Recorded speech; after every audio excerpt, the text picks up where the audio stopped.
Welcome to the Alternative Hair Alchemist podcast. Now, whether you're one of the hundreds of thousands of women experiencing hair loss for any number of reasons, or if you're curious and want to check out what alternative hair is all about, you are in the right place. Hi, I'm Debra.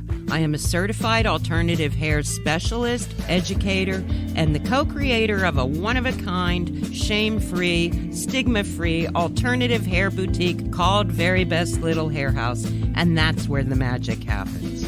That's where I help women and men like you find the alternative hair that brings their inner beauty out. We take over where genetics or Mother Nature dropped the ball and help you find and wear the alternative hair that makes you feel vibrant.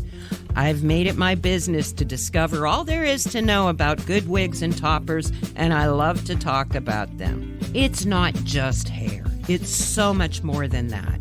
This is about feeling complete, and if alternative hair is the way for you to do that, I got you covered. Yeah, it sucks when you see your scalp shining through your hair, but you know what? There is joy in finding the right alternative hair, trust me. It can be overwhelming at first. I mean, where do you start? Wig, topper? Oh my God, will somebody know? What if my wig falls off? First of all, take a deep breath, I got you covered. This podcast addresses all things alternative hair. It's not always as easy as just finding a wig and putting it on, so I'm going to give you a tell-it-like-it-is viewpoint from what I see firsthand. I've been through it all: stress, hair loss, alopecia, chemo. So I started my own journey about 20 years ago, and at that time I had nobody to talk to or get advice from, so I am here for you. And I can tell you this, even on my best natural hair day, I never looked or felt as confident as I do in my alternative hair. And now, after 5 years of helping people in my shop get over that fear and get out there, I am bringing this to you to inspire, empower, and educate you. It's simple. When you look good, you feel even better. And if alternative hair is part of that confidence, who cares if you grew it or if you bought it? Forget your grandma's wig and prepare to look red carpet gorgeous. Time to end this shame and stigma. Life is too short not to love who you are, and I want you to get excited about the possibilities. So grab your headphones, feel the love I am sending your way, and let's do this. Hello, everybody, and welcome to this week's Alternative Hair Alchemist podcast. This is Debra Heim from Very Best Little Hair House, and that is where I do my thing, which is help people find the alternative hair, whether it's a wig or topper, that works best from them, and I'm here to help you do the same thing. So this week I have planned to talk to you the basics of fit. How should a wig fit your head? And this week we'll talk about wigs. I can cover toppers and how that should work in another episode, although some of the things I talk about are kind of hard to talk about on a podcast, because when you get into measurements and things like that that are very specific, I'm sure you're doing something and you wouldn't be able to write it down. So when I talk about fit today, I'm going to talk in general terms. So, hopefully that will help. And if you think of any questions or you want to contact me, you can easily find me on the Wise Wig Advice and Support Group on Facebook. That's my group. Feel free to join. It's confidential. I have Instagram, Very Best Little Hair House, and the Very Best Little Hair House page on Facebook.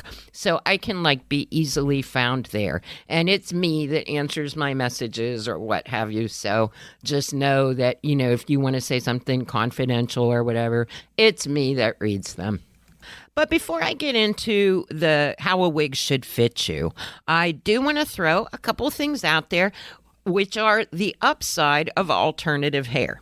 Now, alternative hair is wig or topper or what have you. In case you're new, I'll go over a little of the basics. You don't need a reason to want to wear a wig or a topper. I get so many women calling my shop for an appointment, and it's almost like they want to tell me why they are thinking about this. And you know what? This needs to change.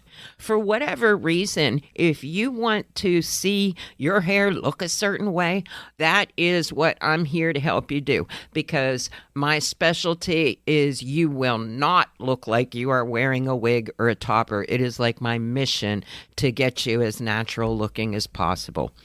But anyway, most people think when you think, oh God, I got to wear a wig, it's dread. But really, I have found this out for myself. It's actually kind of convenient.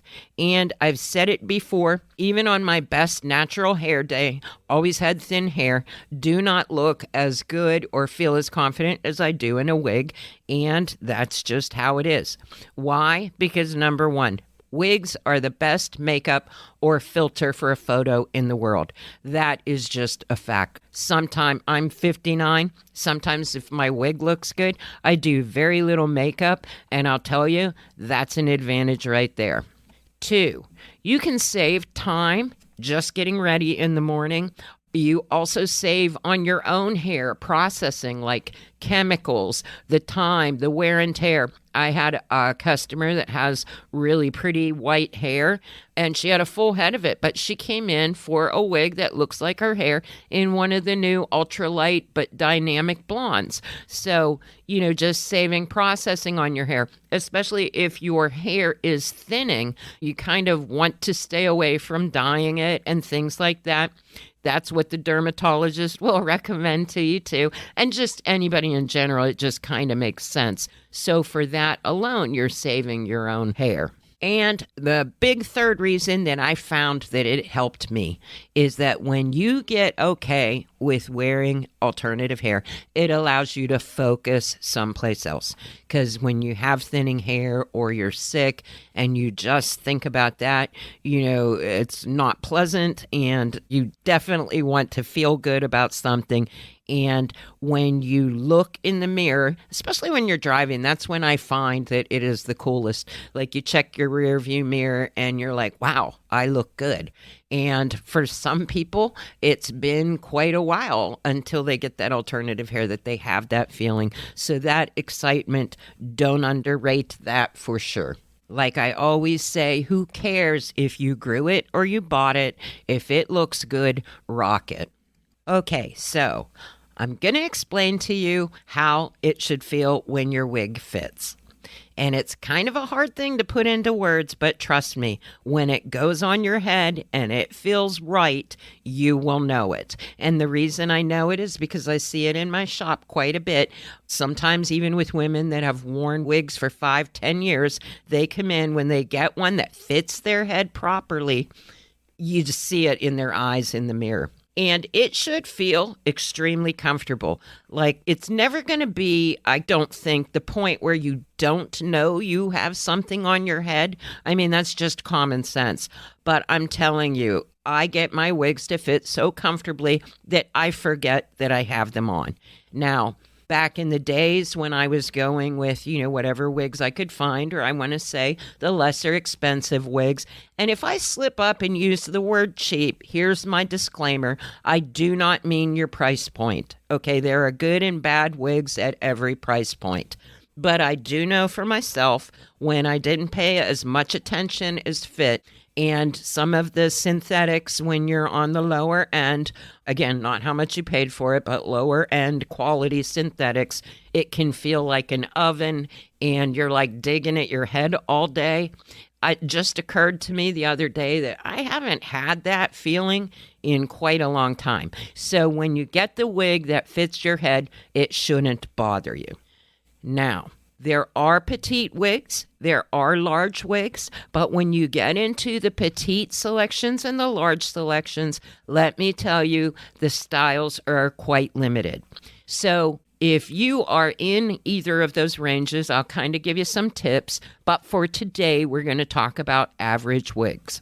Now, average women, for the most part, when they come into my shop, everybody generally falls between 21.5 to 22.5 inches that in. So I did the math, and in millimeters, it's 54.6 to 57.1.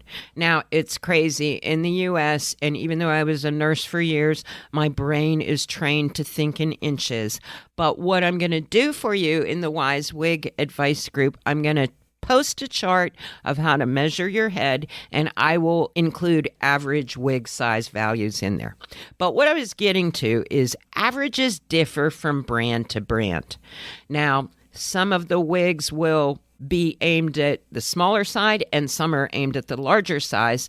And even though it is just a slight difference, believe me, when you are able to try them on, even a few millimeters or a half an inch can make the difference between it hugging your head and feeling great versus slipping around a lot. I see people sometimes when their wig doesn't fit, a giveaway to me is they will grab the ear tabs and adjust it. So, the goal is to get your wig to fit your head. You shouldn't need a whole bunch of stuff to hold it on. But with that being said, there are women that fall into the average range that need a little extra help to keep the wig on or in place. I did a video about my favorite, and it is on my YouTube channel. I like a simple piece of wig tape. But anyway, there are extra things, and I will try and hit them in a moment, but let me continue on. So, measurements. There are 3 measurements that I use when deciding between a wig size. Now, the most important of them, though, for me, is the circumference. And that is just like around your head where a hat should fit you. And like I said, I will put the chart in the group if I'm confusing you. The other measurements, which are ear to ear and hairline to the nape, really are important when you're talking about a custom-made wig or if you're getting into complex sizing. But if you're ordering a wig on the internet or you are going to a wig shop where I'm not there, generally the average may or may not work for you. That is the beauty of trying them on, because even when your head falls within a certain measurement range, there are different individualities to everybody's head, and sometimes there is a slope to the back of the head. Sometimes it's wider at the top of the head or wider at the nape of the neck, and that's where I find the differences in where something can fit comfortably or not. Within a couple wigs, like it really takes you trying like 3, 4, 5 on for me to be able to tell what's going to fit your head the best. So that may be discouraging if you're ordering online or from a catalog, but I offer that to you so that you can have hope that if you can get to where you can try your wigs on, something will fit you comfortably, hopefully, if they have a good inventory. But anyway, so if you fall outside of those measurements, then you are into petite or ultra petite. And those styles are not real plentiful, but that is why a lot of women on the smaller side of average, which, trust me, most women coming into my shop fall on the smaller side of most average range wigs. And you have much more of a style selection if you can find something within the average size range that works for you. There also can be a cost advantage because sometimes, because there aren't that many petite made, the cost can get to be a little bit higher. But again, don't use that as a factor alone because fit to me is everything. However, I know that with your looks, you may be attached to looking a certain way and they don't offer that style in petite or in large. That's how you get into the situation where it's best to make the average one work. And when you fall on the large side of average, getting a larger wig ready-made available by anybody that I carry, it is more of a challenge than making a smaller wig work, if you know what I mean. They're actually a way to take 2 wigs and sew them together so that somebody who is on the large size, There are ways to adjust your wig by putting a little vent or at the bottom of the elastic, enlarging that. And I only do surgery on a wig as a last resort. Oh, also, there are ways, and I've taught my client, that if you are on the petite side and you have some wefts in the back that seem to be like bulging, you can take a weft or two out of your wig. And I'm not getting into the specifics of that right now, but you can find several YouTube videos where people will show you how to do that. So sometimes if you have that bunchiness in the back of your wig, and here I am gesturing on my own head because I'm trying to show you, and that's not going to work, but I think you know what I mean. You can remove a weft or two. But like I said, you want to do surgery as a last resort. A couple things that women will do that tell me that they help keep their wig on. Number one thing is bobby pins to the side at the bottom. You can purchase the sew-in clips that you find on toppers and put those on your wig. They make wig grips, both with a lace front and without. And there are lace grip caps, which there is a video of a demonstration of one. Well, actually two of them, because there are two different brands. There is the Milano brand and the Beltress brand. And both of them are very high quality. I recommend them both. I do find that the Milano brand runs a little smaller. So if you're really small, look for the Milano. And they come in different colors. The same thing as wig grip bands. They come in different colors, but honestly, if you're using it correctly, you shouldn't be able to tell. But it gets down to that extra confidence thing. So whatever color of your cap or grip makes you confident, that's the one you want to go with. And having confidence in your alternative hair is something that comes with time. Rest assured, I'm going on 20 years now, and I still, before I leave the house, ask somebody, does this look like a wig? Not to discourage you, but to tell you that even I'm a little concerned about that. But the more you learn, the better you will get at it. Trust me. A year from now, the wigs you look at will make the ones you're wearing now. You'll be like, wow, what was I thinking, hopefully, because I want you to get excited about alternative hair, just as excited as I am.